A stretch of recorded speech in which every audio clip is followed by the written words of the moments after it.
Here's a reality that most people don't like to talk about, but it's absolutely true. Whether you believe it or not, we are all salesmen at the end of the day. We sell to our friends and families. We sell to our loved ones.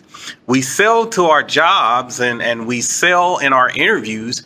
We're constantly selling. We're constantly learning the art of negotiation. But because it's not labeled that, we don't realize that we're really sharpening those skills. So I wanted to do something today. I wanted to prove to you we are all salespeople.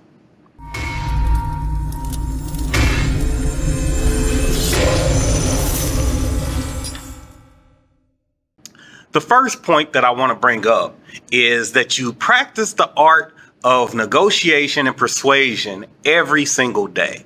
I'll give you an example. Have you ever gone to the movies and seen a movie that you wanted to see and not the movie that your friends or your significant other wanted to see?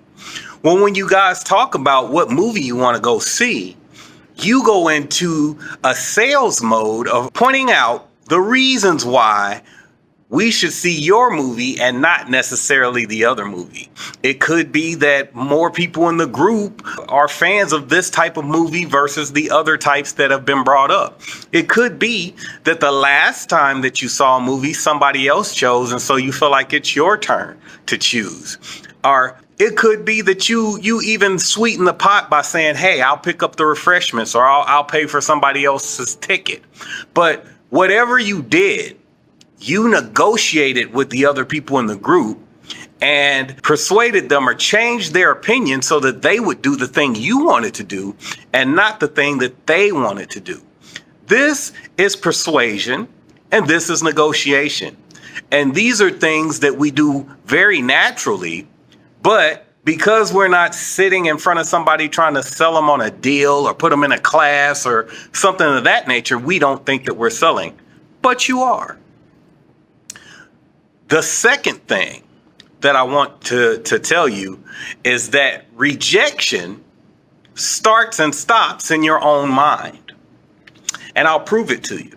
When you were looking for a job or when you went out there to apply for a job, in your mind, you had a set amount that you thought that a job would pay you for your services.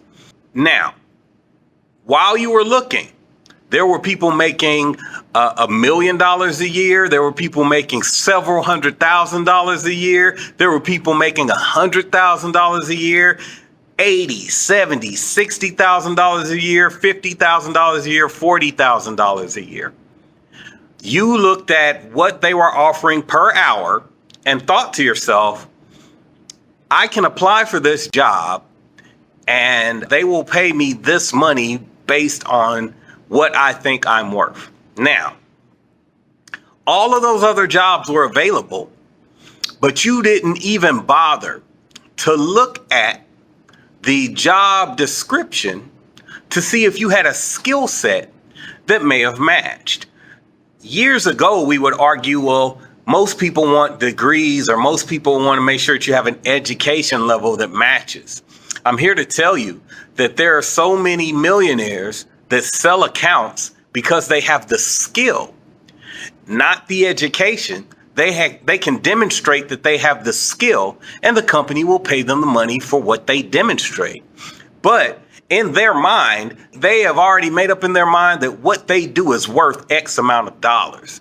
And conversely, you had already made up in your mind that whatever job that you went out for, that was what you were worth.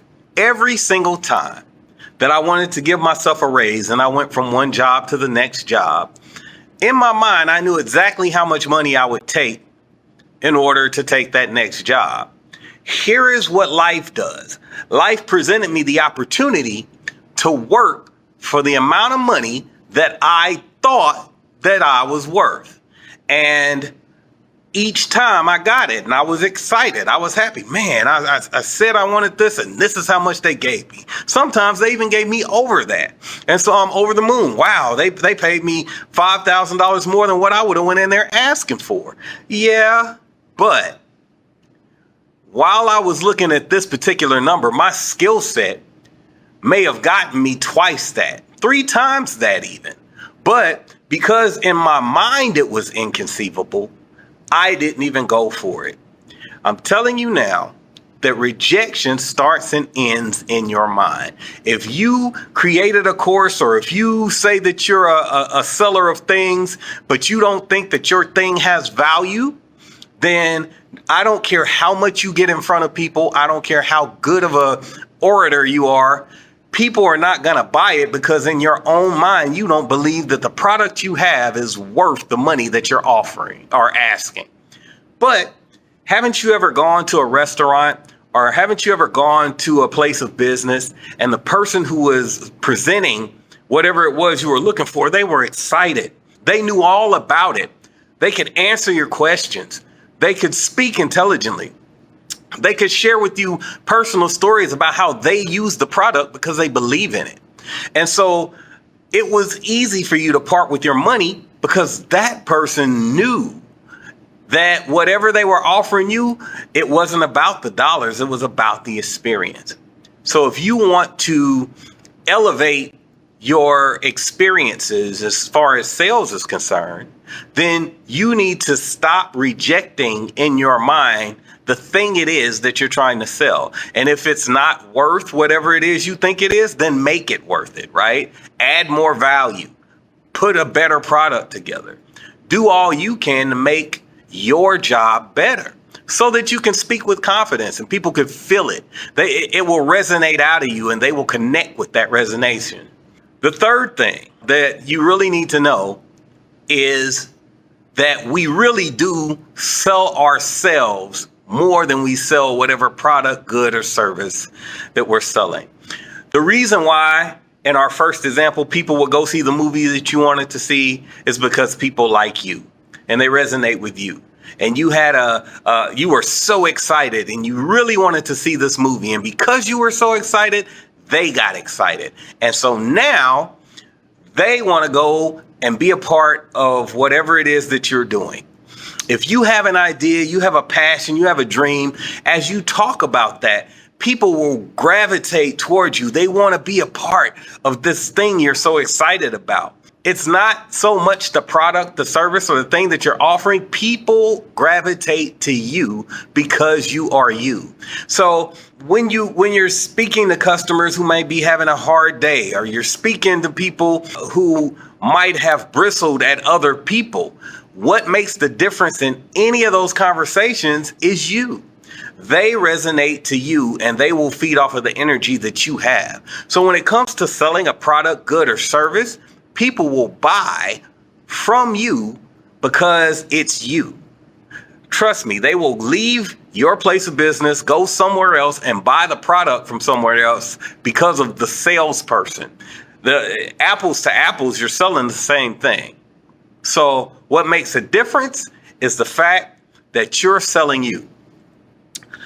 My name is John Frazier. I am the founder of Change 360 365, and I'm a co-owner and partner with Greg Healy. We've created the Entrepreneur Accelerator program.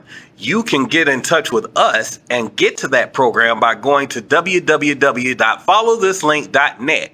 There's a Work With Us tab that you can click on there, fill out an application, answer a few questions, and we'll be able to get on the phone with you to talk to you and see if the things that we're offering resonate with what it is you're trying to do. And if so, we would love to work with you. There's a free course out there called the 3 M's of Startup Failure. You can go out there, take that free course, and get that information to see if starting a business really is for you. I am a mindset coach. You can go out to www.change365.com and you'll be able to work with me if mindset is what you need. I'd be happy to help you with that. My name is John, and I'll catch you next time.